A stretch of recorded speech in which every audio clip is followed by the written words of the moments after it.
I am Director Melanie Williams, the Chair of the Strategic Planning and External Relations Committee.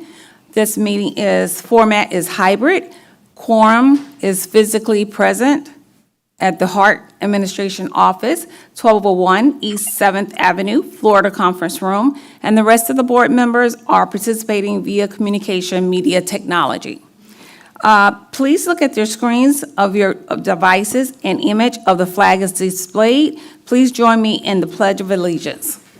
I pledge allegiance to the flag of the United States of America and to the republic for which it stands, one nation, under God, indivisible, with liberty and justice for all.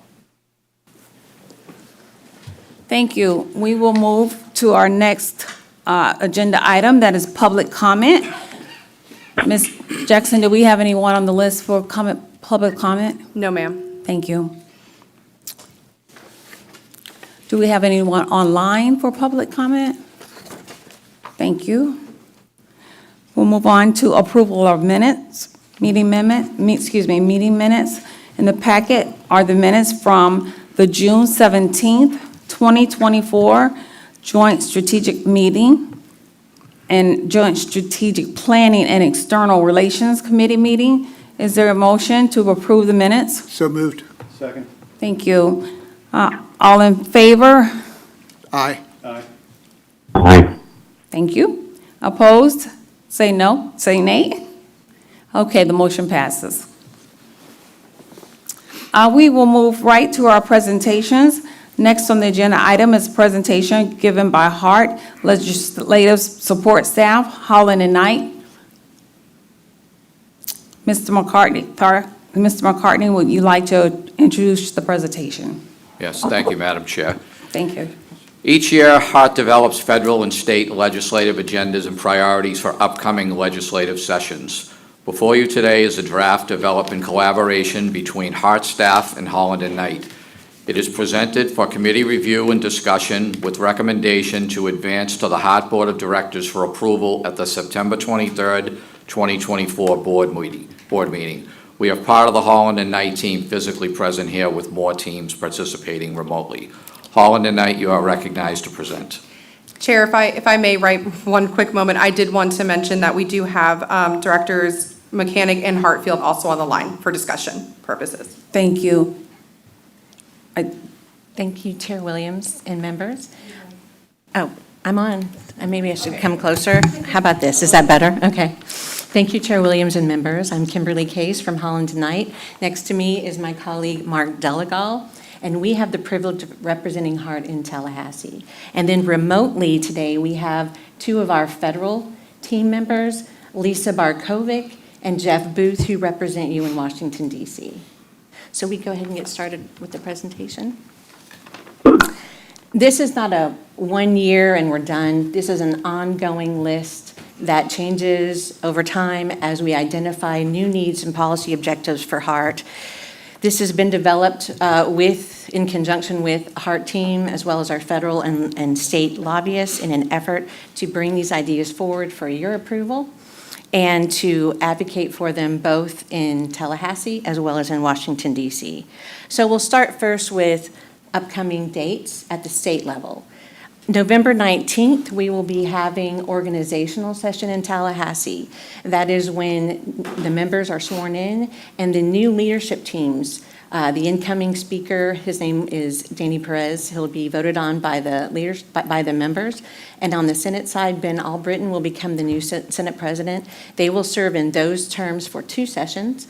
And then probably by the end of November, beginning of December, we'll know who the key committee chairs are, as well as committee membership. Interim committee meetings will be from beginning of December through February.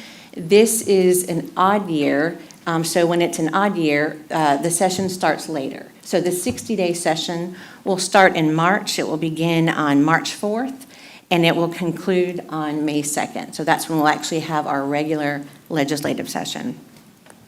What we've been working on, and really what we've been working on for the past several years, has been everything we can to foster and strengthen and develop excellent relationships with members of the Hillsborough delegation, as well as with key leadership in Tallahassee.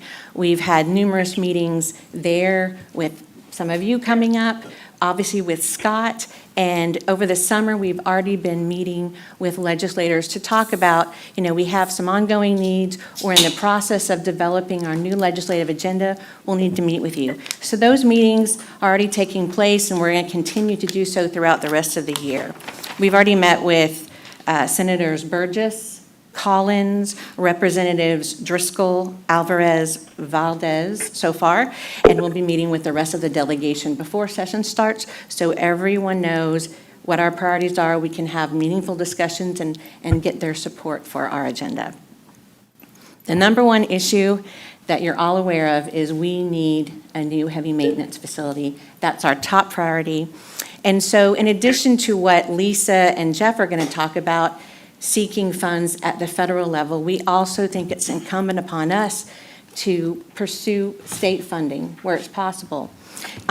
Obviously, if we can get some state funding in the budget, that will help leverage federal dollars. It will help strengthen our position when we're doing those grant writing at the federal level to show that we have strong state support. So one of our recommendations would be to ask a state senator and a representative, as well as get support from a delegation, to request $35 million in the state budget. That would be a non-recurring general revenue request that we would submit and then work throughout the legislative process. Obviously, it needs to be rebuilt, and we know that the cost at this time, based on the latest numbers, is $140 million. So having really a patchwork of state, federal, and local funds to get us to that $140 million is imperative, and that's going to be our focus. One provision I'd like to highlight that actually is not a legislative request, but it requires action by HART in the next few months, is House Bill 1301 was the Florida Department of Transportation's big transportation package that passed this past session. It included many provisions, but one of the themes that you heard constantly when you heard the bill presented and discussed and debated was that they wanted additional fiscal accountability and transparency, specifically for transit agencies. So what we did is we just pulled directly from the bill so you can see that one of the key provisions that impacts HART and requires us to take action is that by November 1, each public transit agency has to certify in a publicly noticed meeting that, number one, its budgeted and general administrative costs are not greater than 20% above the annual state average. Number two, you have to present a line item budget report of your administrative costs. And three, you have to disclose all salary, executive, and management packages, compensation, ridership performance and metrics, and any gifts that are accepted for contracts, which we don't do that here, but they put that in the law as well. This disclosure has to be posted on the website annually, and this is for every transit agency. So two things. One, when the legislation was being contemplated, we worked closely with the Florida Public Transit Association because the original language in the bill just said FDOT will calculate, a statewide average, and everyone has to meet that. You can't exceed it by the 20%. We think it was important to compare apples to apples, so we requested, along with Florida Public Transit Agency and other stakeholder transit agencies, that they at least separate them out into tiers so that the larger ones, if you have 101 buses or more in your fleet, their administrative costs are compared in the same group, and then the smaller entities, smaller agencies, 100 or less, are in tier 2. So what we've done is we've reached out to FDOT. We've also reached out, and I confirmed this with Florida Public Transit. We do not have the guidelines yet or the calculation. FDOT is in the process right now of calculating that, and they will share with us. And then our team and HART staff will work on calculating what our administrative costs are, what that percentage looks like. And then we'll also get guidance on how we have to post the information that has to be disclosed. So that's still being developed, but please know that we are in constant communication with FDOT as well as FPTA to make sure that you have ample time to meet that November 1 deadline. So that's, at this time, what I'd like to do is turn it over to my colleague, Mark, who will talk about some of the other legislative initiatives that we'd like for you to consider that we pursue in the 2025 legislative session. Mark? Good morning. Thank you for allowing us to present today. So these are just ideas that the staff has come up with in combination with us based on some of the things that we've observed, discussed at the meeting. So this is a way I want to lead into the first one. So recurring operational funding. So I believe at a board meeting, and Commissioner Schisler has been chairing a committee to look at this. One of the ideas, and there may be more, but one of the ideas for operational dollars is a sales tax or a surge tax. And of course, there's got a long history in this county with how that's gone.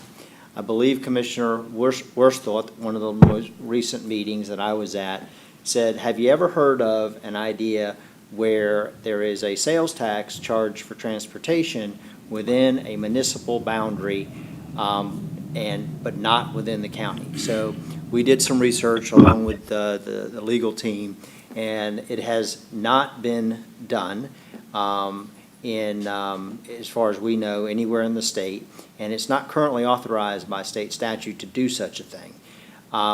It would not be prohibited by the Constitution is our legal analysis. So if there was a desire by the board to try to pursue a plan that would say, okay, we are going to seek a plan that would say, this, just by way of example, the city of Tampa is authorized to add a sales tax for transportation purposes to sales within the municipal boundaries of Tampa. That would require legislative action. Again, it's not been done anywhere in the state. There will be some resistance to it from a couple different angles, which we can talk about. But we wanted to bring that idea flushed out to the group so that you can decide whether that's something you think we ought to look into. I could go on, and I would say this. I mean, the city. So I'll just put it out this way: if the city were to and be inclined to want to help by taxing its residents or taxing activity within its municipal boundaries, it could seek an ad valorem, a property tax increase, and it has space to do that. Alternatively, it could do a sales tax, and there may be other benefits to that. But I would say this: as we all know, sales tax is not just paid by the people who live and reside within; it's paid by people who are visiting, whether that be another Floridian or another person from another jurisdiction outside the United States, or even including outside of some tourists from another part of the country. So there's value to sales tax, which is one of the reasons Florida taxes by sales tax.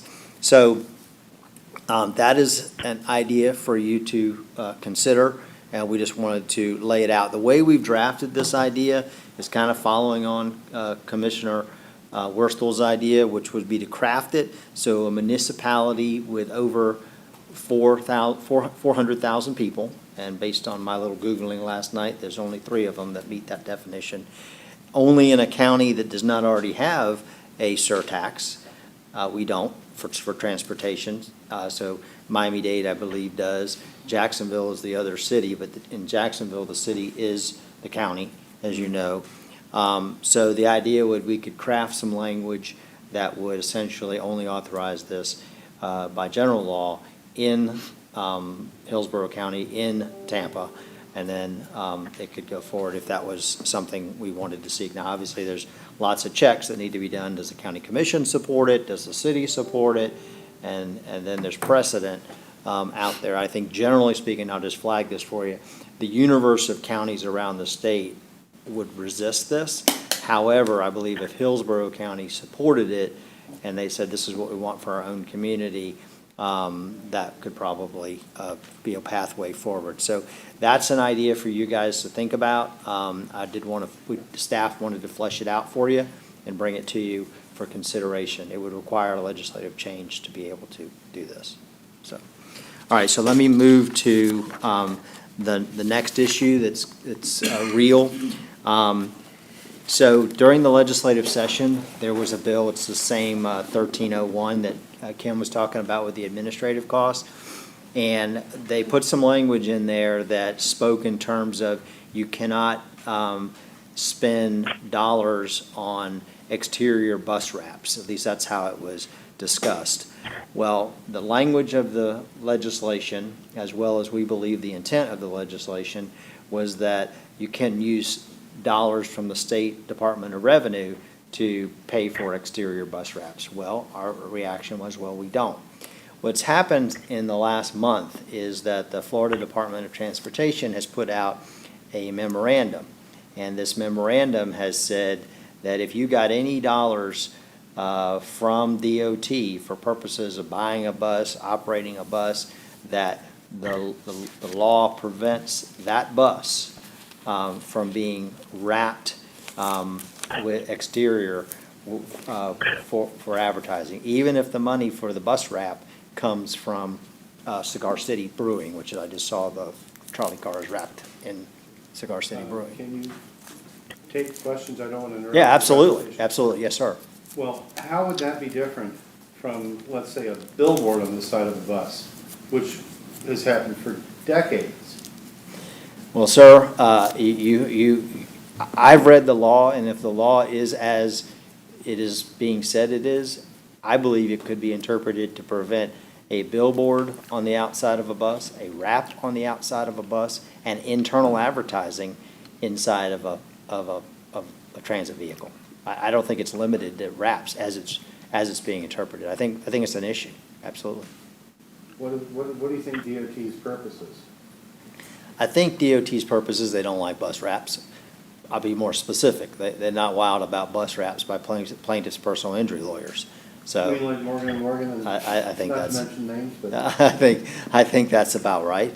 And so, they would be paying us rather than us paying them. yeah, that's a good way to look at it. And if I could just add one more thing, the Florida Public Transit Association, Lisa Bacot, has sent a letter to FDOT requesting further clarification, and the fact that the memo that came with the statute appears to be, there's some difference, and it seems to be a little more maybe aggressive in the interpretation, so they're asking for clarification.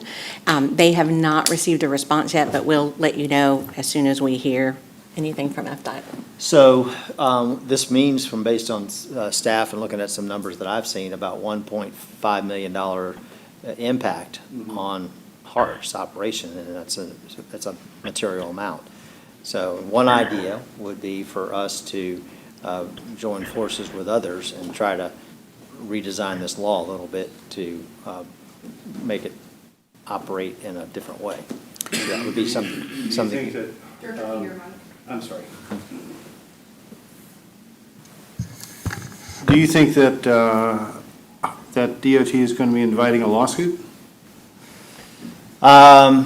So here's what I know about that. I've talked to the Outdoor Advertising Association. I don't think they're going to sue based on Okay. talking to them. And I'm not sensing from HART or from FTPA that there's a lawsuit coming. It'd be a drawn-out affair. Right. Okay. I thought during our last board meeting, we were taking that issue up, and we're planning to work with Mr. Dreamville on a memo coming from the HART board in regards to that conversation as well. Okay. Okay. So then, let me move to the next slide. Oh, this is just a generic catch-all. So our trade association oftentimes has issues. Historically, we've put an oar in the water where we agreed and worked with them. So the idea would be that as they develop their agenda, we would help. And a good example of that is if they were to develop an agenda item on the issue of advertising, we would be a part of essentially a group, coalition, so to speak, to try to adjust that law. So that's what I have on the state, and I think we're going to move to the federal, if it's permissible with the chair. And we have Lisa Barkovic from Holland and Knight, Washington, and she's online, and I'm going to manage the PowerPoint, and she's going to talk. Is that okay? Thank you, Mark and Kim. Good morning, everyone. I'm Lisa Barkovic, Senior Policy Advisor in the DC office. I want to talk to you a little bit about what proposed HART's federal agenda will be.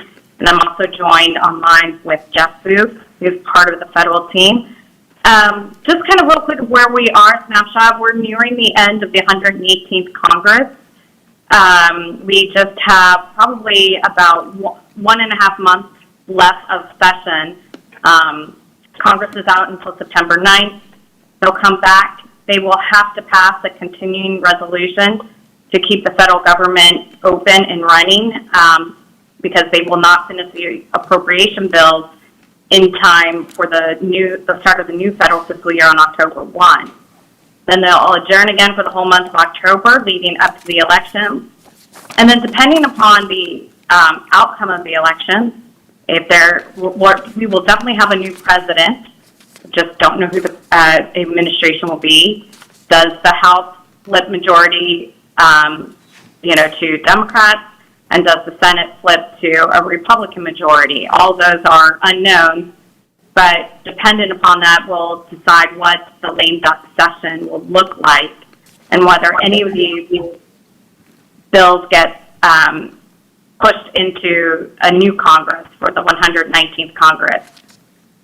Because there's going to be a change no matter what in administration, the current administration is looking to get as much of the money from the IIJA, that was the bipartisan infrastructure law, out the door, and get as many policies as possible solidified. So we're possibly going to see another round of RAISE grant funding open in October. We could see a lot of other grant programs open up shortly. We have the Protect grant program that will be opening at the end of the month.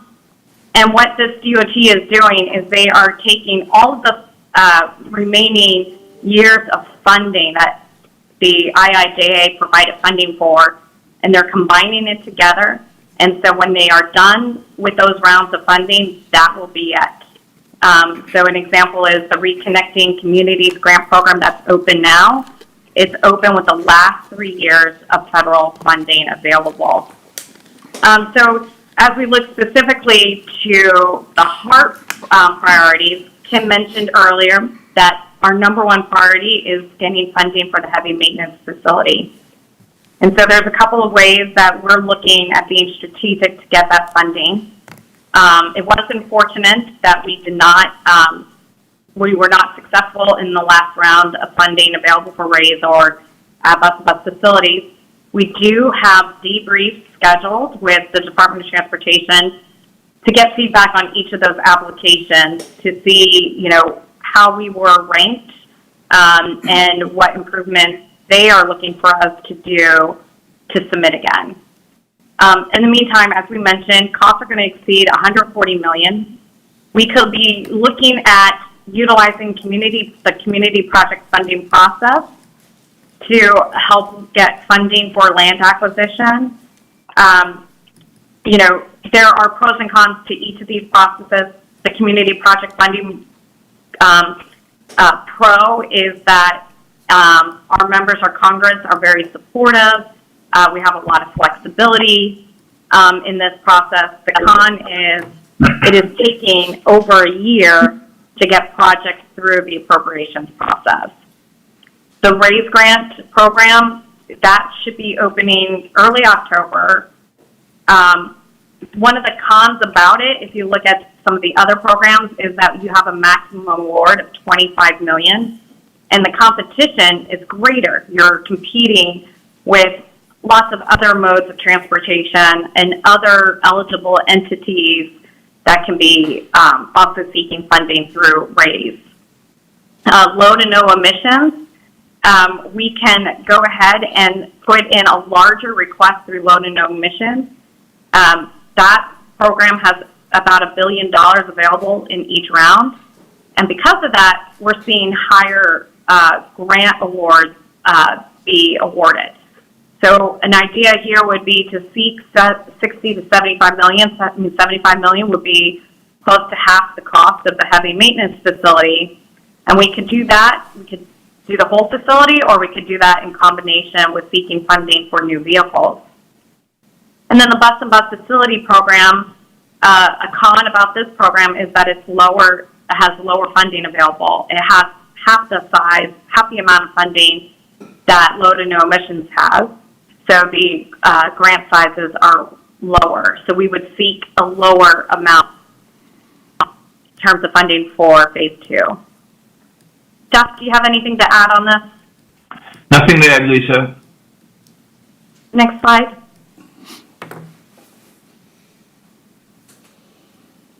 So I had briefly mentioned looking at vehicle replacements. As you guys know, HART needs to replace 33 diesel buses, which are beyond their useful life. We're seeking to replace these with CNG buses. So those two grant programs that we'd be looking at are low to no emissions of bus facilities. The reason why we don't want to look at community project funding is one of the cons about that is you really can't get more than $3 to $4 million for your project. So with such a large amount of buses that need to be replaced, we don't want to look at that community project funding account for this type of request. And again, we have debriefs scheduled with the FTA for September 12th. Next slide.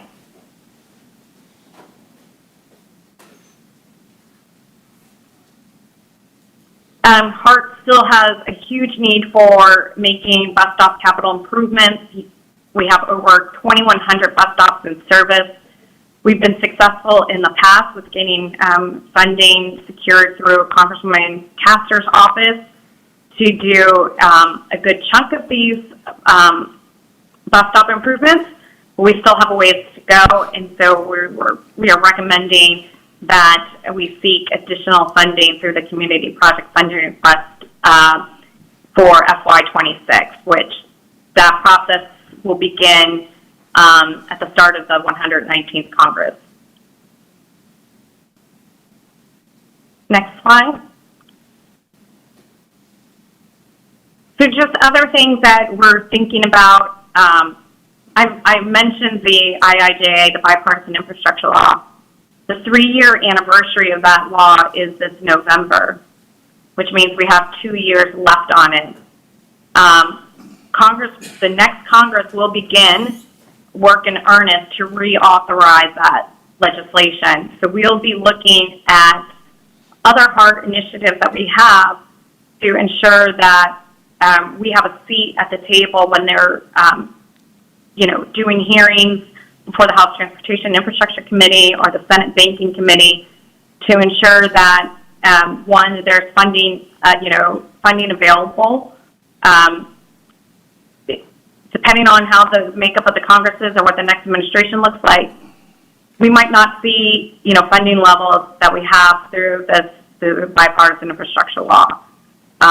If you have a Republican administration and a Republican Senate, we're probably not going to see another $1 billion a year available for low to no emission vehicles. But things that we'll be working on is real estate acquisition for the satellite facility, bus rapid transit for the Tampa arterial. This could also be part of a TIFIA loan that is initiated by the city and done on a regional basis. The streetcar extension, and other capital needs for the circulator.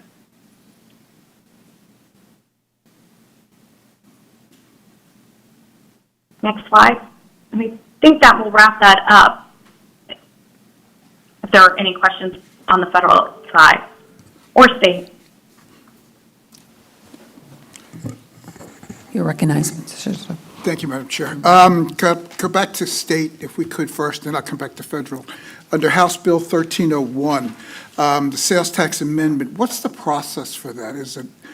Can it be done in one session, or would it take a couple of sessions for us to accomplish, or what? It would be done in one session.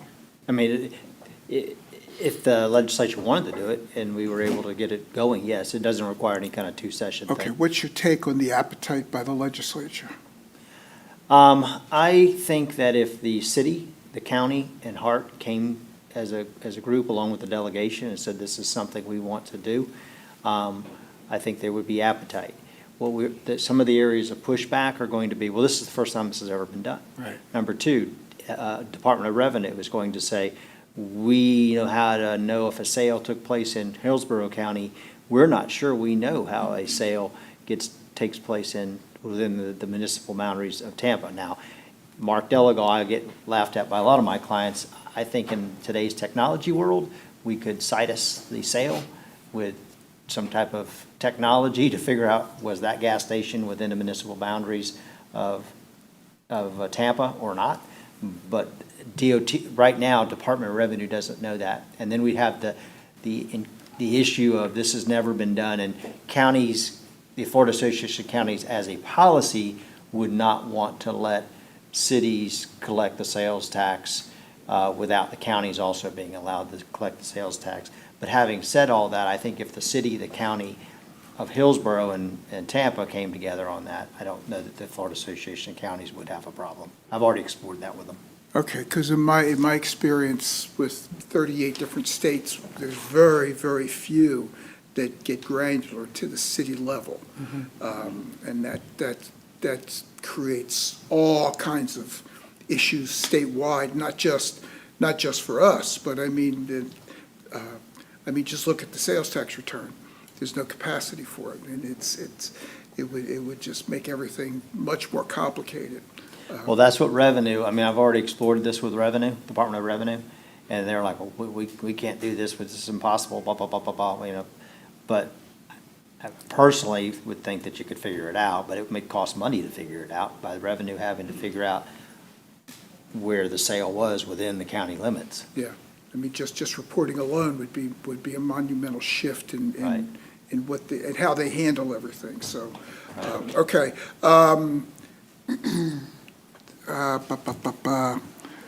With the federal, the last grant cycle, we were not successful. Did we ever understand why?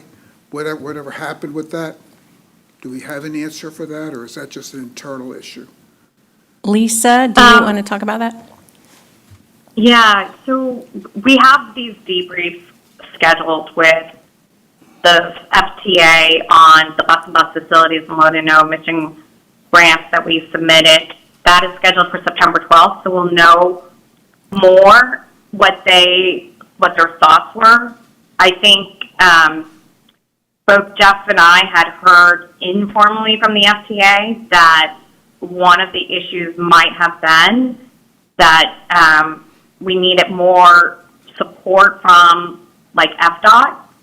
That is informal, and we need to just get the formal debrief on that.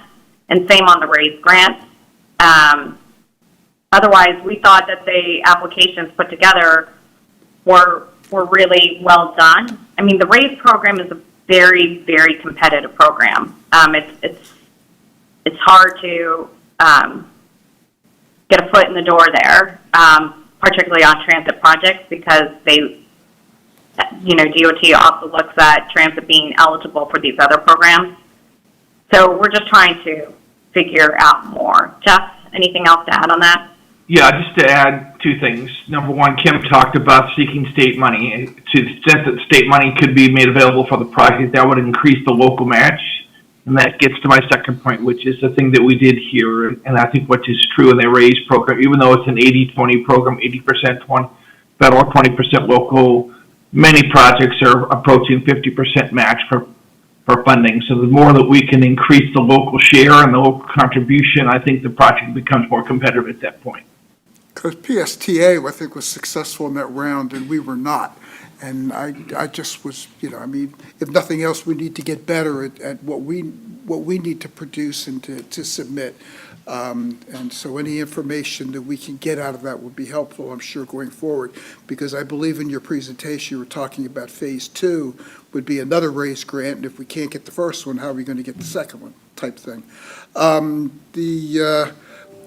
You had made the And comment. one of the things that we need to do there is make sure if we're going after phase 2, is if we have actual money right now to move forward with phase 1, what can we do to leverage phase 1 funding with phase 2? Right. Yeah, that's our idea, is that the idea we can take advantage of the funding we're making from phase 1 and can at least have DOT consider it match or regarded as match for phase 2 for the total project. I think that would help us. Okay. Last but not least, with the lower emissions initiative, you said we could use that for the heavy maintenance facility? How are we going to do that? Facilities are eligible through the low to no emission program. So if you look, and part of it is, let's say you have a facility, you want to go all electric, but your facility isn't built to the right way to manage an all electric fleet. I mean, the bus sizes are different; they're made differently. You can have funding to redo your facilities. So, Well, I'm thinking more along the lines of CNG, not electric. I mean. Well, I mean, CNG, there's a carve out, 25% of the money is supposed to go for CNG. So CNG is able to receive money out of the low no emission program. It's not an all electric bus. Okay, because I go back to the original electric. It takes 7 minutes to recharge a CNG bus. It takes 7 hours to recharge an electric bus, and that just is ludicrous to me that we would even think about electric at this point. But anyway, that's another political story. So we can leverage potentially the CNG portion of it into work for the heavy maintenance facility, which is going to be critical. Okay, one final last question. FDOT, with their report for us from last year, are they happy with us? Are they sad with us? Are we any better off than we were last year this time, or what? Particularly with the governor, what's the status of that? Well, as you saw, the report was actually quite favorable and said that given the fiscal restraints, that HART is doing a good job. And they made some recommendations. We talked to the bill sponsors last year who had worked on doing the study, which, as you recall, is Representative McClure and Senator Burgess. And both of them felt that they didn't want to bring forward any type of legislation. They wanted to first see what the study came out with, see how things are going, see what happens with, funding, et cetera. So that's why I think us having these conversations with the key members of the delegation, as you know, Lawrence McClure is from Hillsborough. While it's not official yet, he's expected to become the appropriations chair more than likely. That's something that is at least being discussed. So he'll be key, I think, he and Burgess and Collins and just other members of the delegation. If there are going to be any changes or tweaks suggested, we have not heard of that yet, but which is why we're getting Scott in front of all of them to say, for this year, what's happening, how can we be helpful? We want to work with you, just like we said last year, we want to partner with you and work with you. We're not standing in the way of things. We want to be a resource and help and do everything we can to improve the system. Mark, did you want to add anything? Sure. What I would say is the two bill sponsors started out with a bill that said, let's abolish HART. Then we got them to a point of, let's take a look. Right. Where their minds are now, they've gone from abolish it to the both of them are both advocates for it now. Well, that's good. They have both expressed, and others as well, a lot of confidence in the current administration. Good. Scott has done a good As job. well they should, Well, one of the initiatives that we are taking on is we had developed an ad hoc alternative revenue source group, and, we pretty much beat that horse to death. There's not a whole lot of options available to us. Without statutory changes, there's no sales tax available.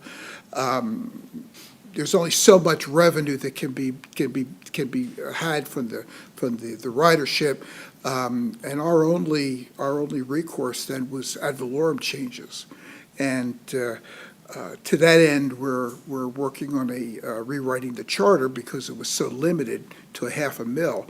Now we're trying to get that extended, and we're heading into some stiff pushback, if you will, from the county commission, and that they don't want to do anything with that. They think we should do it with alternate. Well, there's only so many alternates you can go with, and then have anything of any substance to be able to work with, securing the additional dollars so that we can leverage it with federal dollars. So any insight on a county level as to how we can push forward with that? And I know this is on the spot, but I mean, maybe if you can come back to us, particularly to this group, for future initiatives that we can utilize at the county level to help get the ad valorem push forward. Because if we can't even get it past the county commission to get it to the voters, why are we spinning our wheels type thing? So any advice that you could have going in the future would be greatly appreciated. So, and I'll leave it there. Thank you for your presentation today. It was very informative. I think that we came away from the legislative session somewhat disappointed in the outcome. We were anticipating that there would be something forthcoming. And from what you're indicating to us, there has been some shift in the perception of HART from what it was a year or so ago. And that's a step in the right direction, but do you honestly think that it will result in anything substantial in the way of funding that we didn't get last time? Well, we can't predict with certainty. Understand. As you know, the legislative process is fungible, budget negotiations, but I think if we can have conversations now, once we get approval of what we're going to ask for, get strong sponsors, get the entire Hillsborough delegation supportive, I think that it's possible that we could get some funding. I will tell you, $35 million is a big number for a local appropriations request. It can happen, but it is a big number. So I think, to manage expectations might not be that kind of thing, but we will definitely use all our resources and work hard. And I think get the delegation, get legislative buy-in, I think is key. Would you think that it would be helpful if they perceive that HART has some skin in the game, if you will? It's always helpful if you can show skin in the game when you do a request. That's the first thing they look at when they look at the form. When do you think the most opportune time to get before members of the legislature might be? Well, legislative session starts later, so March. So I think that getting in front of them in December, beginning of January, before session actually starts would be really important. And we don't just want to meet with them, just like when, y'all have come up before, we meet with the appropriations chairs, the TED appropriations chairs, the speaker, the Senate president. We'll do that too. Okay, that sounds great. One other thing, though. I think what Commissioner Wastel has in mind is something like a special taxing district, similar to what Jeff Vennick has for the Tampa Bay Lightning down in Channelside. I think one of the things that we have to decide is whether or not HART is going to be more than just a city municipal transportation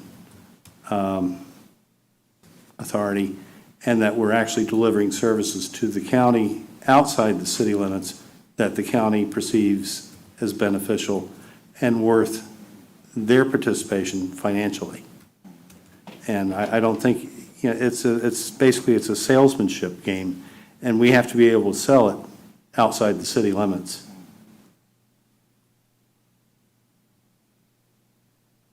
And if we're going to be a countywide transportation authority, then that's what we need to aim for, and we need to work towards.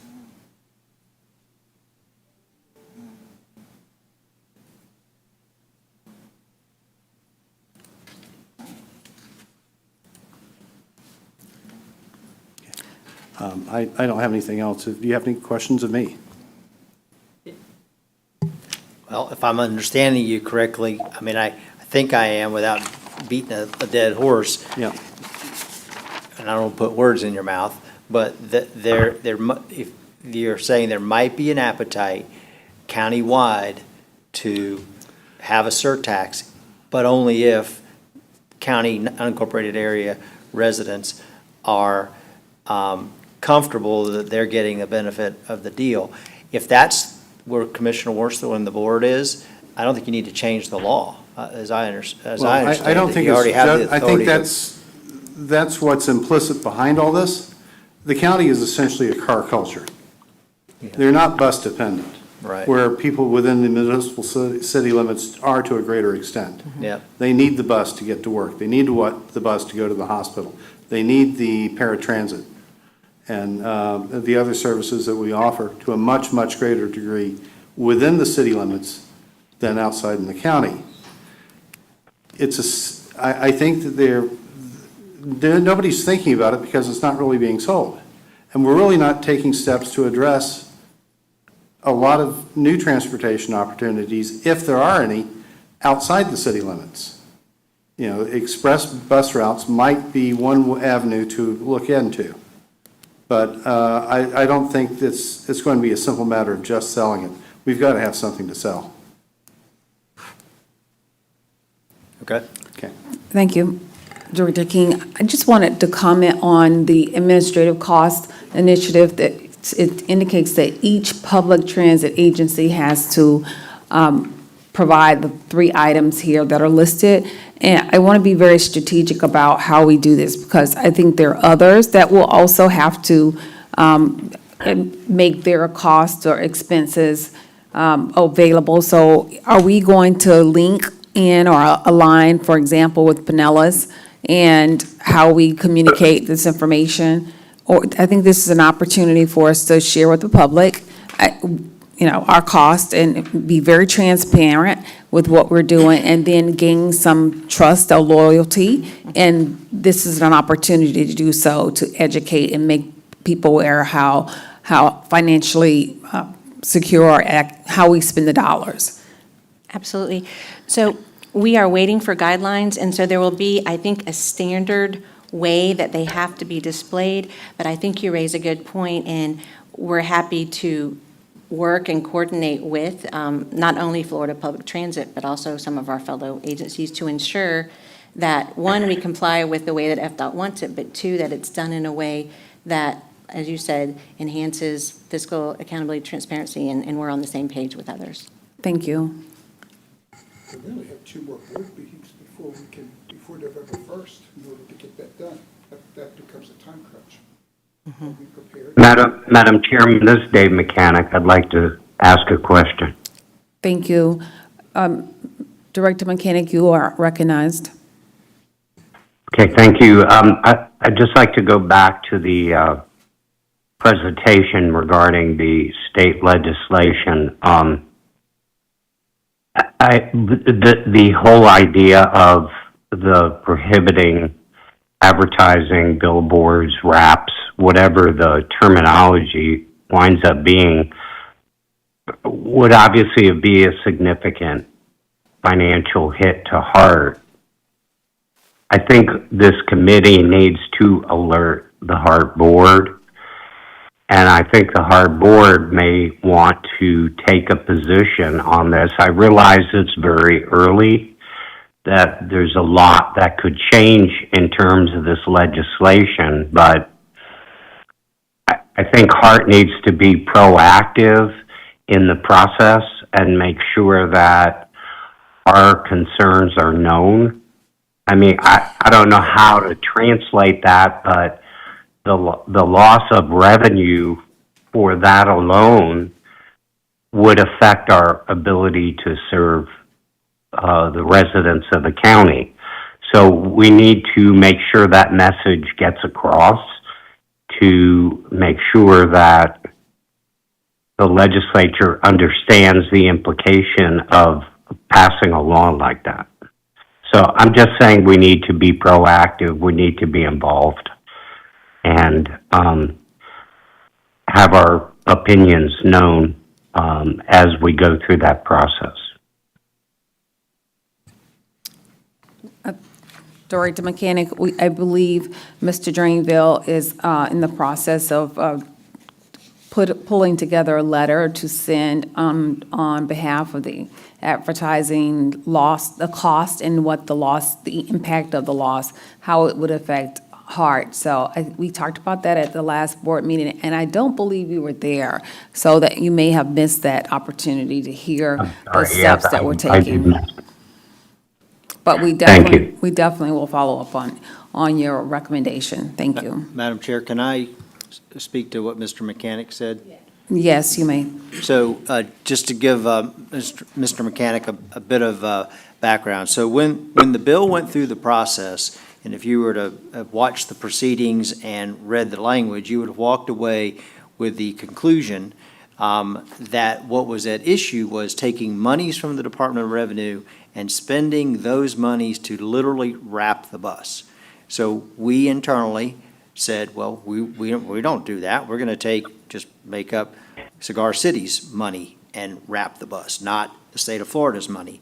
So, and then afterwards, legal took a look at it, and I took a look at it, and I read it to be the same as that. So the next thing that happened is word started to leak out of Department of Transportation and out of the governor's office that they were taking a different approach.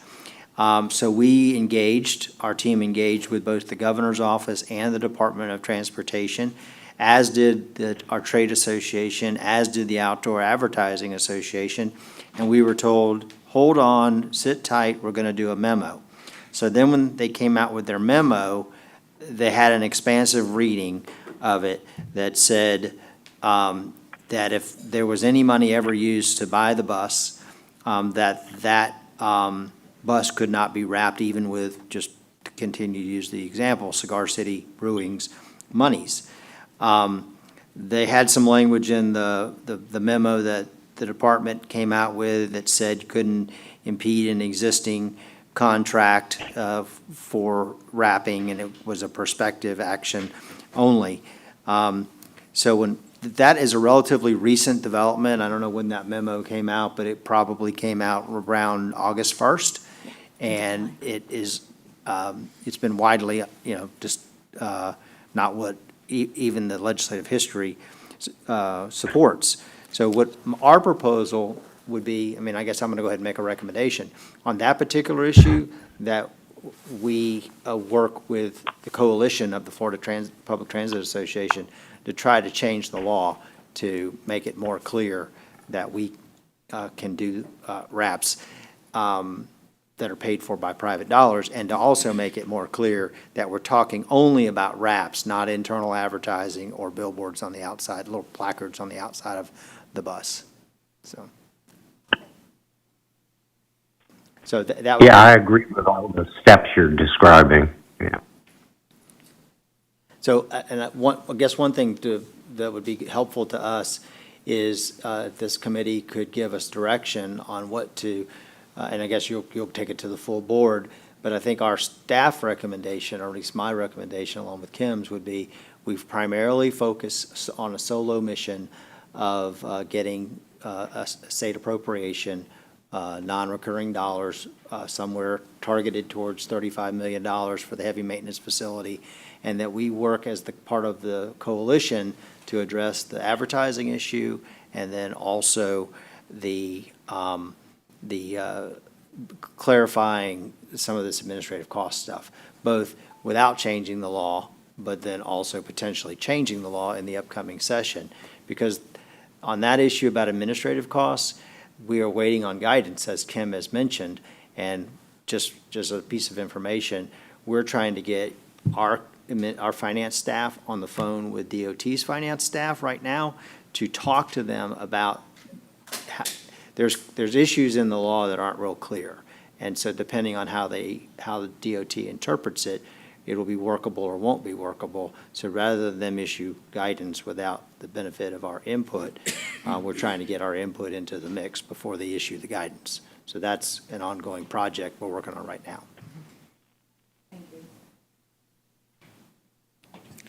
Are you looking for a motion, or are we clear on the takeaways? When's our next board meeting? 23rd? Yes. Did we get it on the 9th? Or is that just a public hearing? If you could use your mic, please. Sorry. Can we get anything like that on the 9th, or would you have to wait till the 23rd to bring that up? Everybody's doing this. I don't know. That's why I'm asking. I think let's go for the 9th and let's put it on. Well, it's only a public hearing. I don't know that we're, Oh, that's right. Do we have committee in September? Currently scheduled, no. But my understanding is maybe a committee meeting could be added or something. well, it's not a committee. We need, it's got to do something. We have to push this forward to the board for the board to approve one way or another. I believe it's slated for the agenda on the 23rd. 23rd? Yes.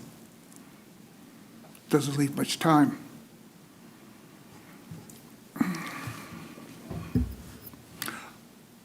I move to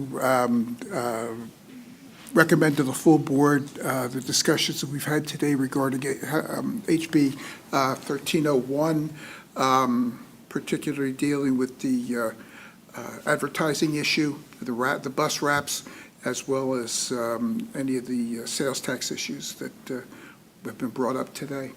Second? Thank you. We have a motion by Director Schisler and second by Mr. King. Director King, Daniel, would you please take roll? Committee Member Hartfield? Committee Member Hartfield? Committee Member King? Aye. Committee Member Mechanic? Yes. Committee Member Schisler? Yes? Committee Chair Williams? Yes, The motion passes unanimously. Thank you. thank you. Okay, we will move on to our last presentation. The second presentation will be given by Ms. Jacqueline Haldo, Chief Administrative Officer. You are recognized. Good morning, Chair Williams, committee members, HART team, and guests. I think we're pulling up the presentation.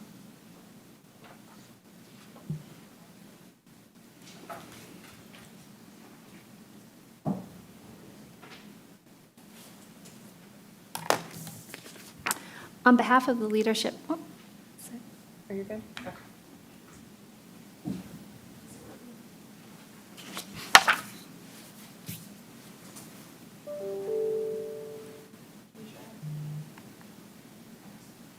there we go. On behalf of the leadership team, I'm thrilled to share with the committee a refreshed approach for improving HART's performance from the perspective of customers, the employees, and taxpayers. Over the last few months, in concert with budget development, the team has been meeting to prepare the fiscal year 25 by reviewing the mission, vision, developing organizational values, and reviewing performance scorecards that had been presented to and adopted by the HART board in previous years. Under the direction of CEO Drainville, we have been challenged to embrace a more outcome-based approach, focusing on improving the overall experience that encourages customers to ride more, leave communities we serve with the feeling that HART brings value, and have employees that are engaged and are proud to work for HART. In the coming fiscal year, we will begin to combine direct customer feedback, direct community feedback, and direct employee feedback with operational performance data in order to provide leadership in this board with valuable insights to make decisions. And for the next few slides, I'll take you through the review of the mission, vision, and the development of the organizational values that the team has come to consensus and will present to the board. The current HART mission is HART takes people to places that enhance their lives. We began by reviewing and updating the mission. Amongst the 15-plus members of the leadership team, the overall consensus was that the mission may be too vague or too broad as we make business decisions. So the revised mission statement that is being presented to the committee and then will be presented to board members by Mr. Drainville directly and then to the entire board in September is HART provides reliable and sustainable mobility options by safely connecting people to places that enhance their lives. And I think, Director King, this probably speaks a little bit of what you were just talking about during the Holland and Knight presentation. The current vision statement is to become the highest-ranked mobility provider in the Tampa Bay region. Again, the members of the leadership team agreed the vision statement was too broad. In fact, it was unclear to the team who actually is the arbiter of declaring that we're the highest-ranked mobility provider. When we discussed HART's challenges, funding remained the highest priority. Simply going to funding partners asking for financial support because we are underfunded didn't seem like a good enough reason to the team. So our ultimate vision, or revised vision, is to become an agency considered and viewed worthy of investment, whether it be local, state, or federal partnerships. We believe we will accomplish this through demonstrating that we responsibly and seamlessly connect communities with safe, reliable, and accessible mobility options for all. So there you'll see your revised and refreshed mission statement.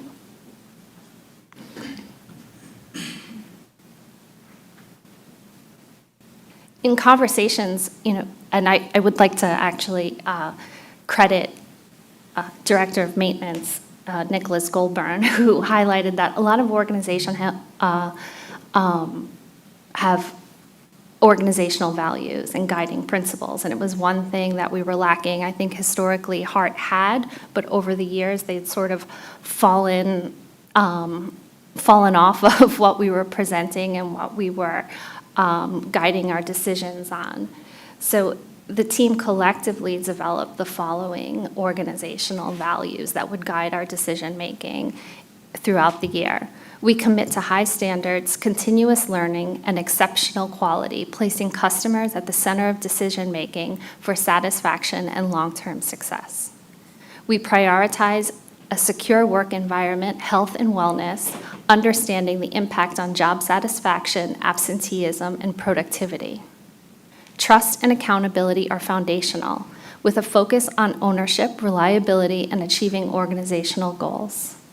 We base decisions on accurate data and empower employees with autonomy and resources, fostering ownership and motivation. Clear communication enhances collaboration and reduces misunderstanding. Our vision guides us towards a positive culture and reaching our full potential.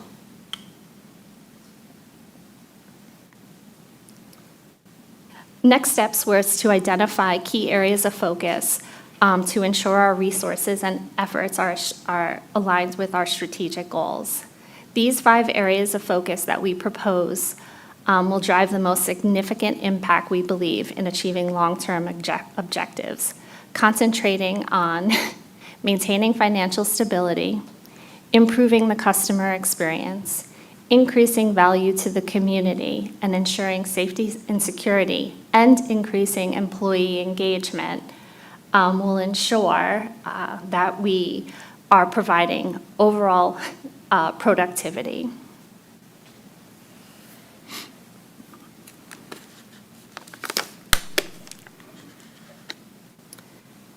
Robust discussions led this leadership team to recognize that previous scorecards, and what you have here is a draft, and I wanted to share that the team's actually finalizing the scorecard, and we're going through that process now, and if there's an opportunity in early September, we'll bring it to that meeting, and I know Director Drainville will be going, CEO Drainville will be going through all of the indexes that we've developed with each director. But we realized that what you previously had were traditional performance metrics, for example, mean distance between failure, cost recovery, and as standalone, they didn't necessarily communicate the overall health of the organization. So what the team is actually finalizing here is indexes, a customer experience index. What does this mean? Last month, we had a customer satisfaction survey out on the street. We're finalizing those results. So those key will bring you quarterly the overall satisfaction. We had about 800 customers participate between fixed route and paratransit. The early things we're seeing are relatively high satisfaction. But things we want to focus on are, what are the most important characteristics to customers? Because those characteristics should be important to us as we make our business decisions. The next index is the Community Value Index. Currently, in partnership with the Tampa Bay Business Journal and our own stakeholder lists, we have a community value survey out. It's going to local businesses and as well as community partners. So we're expecting those results to be able to populate this for September, to give us a sense of, does the community understand our mission and what value do they think we provide? We'll have an employee engagement index. Last year, under CEO Drainville's direction, we had our first employee engagement survey in years. We're going to follow up on that and use these 2 years as a baseline. So metrics that we believe are important to the overall health of the organization, and for you to understand what employees are feeling is, are you proud to work for HART? Do you understand the mission? Do you have the tools to do your job? Do you receive appropriate feedback from your supervisor and report that on an annual basis to you? In addition, the finance team under Ms. Kirk's direction is putting together a financial performance index. So annually and sometimes quarterly, you'll have a snapshot of the overall health of the organization. In previous years, you did not have a safety and security index. We believe this to be incredibly important, as safety is paramount and important at the top of everything we do. So we'll have elements that we'll bring to you, such as, do customers feel safe riding the bus? Do they feel safe at bus stops? Do they feel safe at transit centers? So you can see on the whole and not episodic what the overall customer is feeling. In this, we'll also have traditional transit metrics, so we can crosswalk perception to reality, and continuously be giving you a snapshot of the overall organizational health. Next steps are to receive input today and finalize the scorecard, and then potentially bring some of these elements back during the public hearing meeting, and then bring the scorecard and the plan for adoption on September 23rd. Any questions? Thank you very much for your presentation. Any questions? Thank you. Are there any questions online? Thank you. Thank you for your presentation. Appreciate it. We'll move on to number 5, information item. In your packets, under the information item is the performance scorecard, fiscal year 2024, quarter 3, shared with the committee and the board on a quarterly basis. Staff is available for any questions. Anyone have any questions? Okay, moving on to old business. Is there any old business? New business? Any new business? Okay, we are hearing none. We will adjourn the meeting. Thank you.